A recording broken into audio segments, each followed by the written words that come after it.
I just wanted to first of all make sure I understood you correctly, but you applied on March 10th, but are now waiting until August 20th to receive a dime?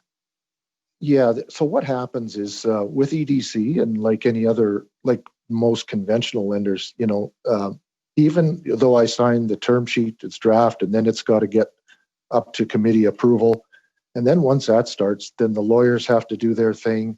And, we have to provide a bunch of documentation, and there's a whole bunch of back and forth, and literally. But all of this back and forth, though, months and months and months of back and forth, and you noted that in the United States, McCoy or its U.S. affiliate received liquidity virtually within days. 5 business days. Business days. So quite a contrast between the U.S. approach and this government's approach. I would submit a failed approach if it's taking months. Would you not agree?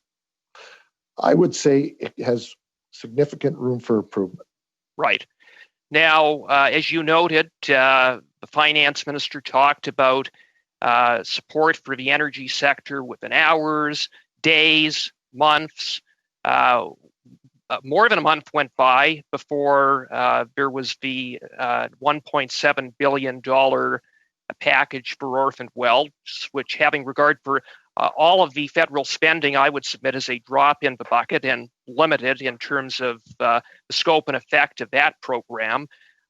We saw some very limited liquidity for smaller oil and gas companies through EDC and BDC. And then we finally had LEAF, which was intended for larger and mid-size loans for mid-size and larger companies. Now, we heard testimony from a number of industry stakeholders a couple of meetings ago about some of the significant problems with that program, including credit standards being too high, interests being punitive, access to the program being cost prohibitive.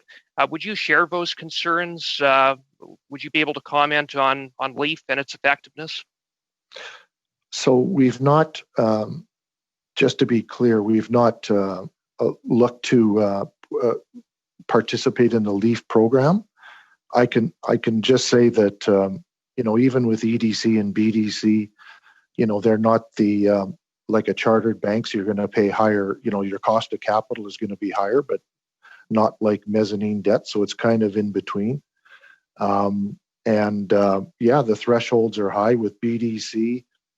One of the criteria, as it turned out, was we needed 4 straight quarters of profitability.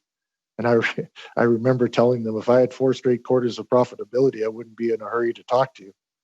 But in any event, it's I would say criteria and speed are critical. It's a critical industry to the Alberta and Canadian economy, and there's companies like ours that are making real difference in technology, which is will have an impact on environment and climate change. And we're working towards those things. This industry recognizes that longer term, going to a non-hydrocarbon energy world is the future. But until then, how do we do this safer, less environmentally impactful, and all kinds of things? And we as a company are investing a ton into that technology.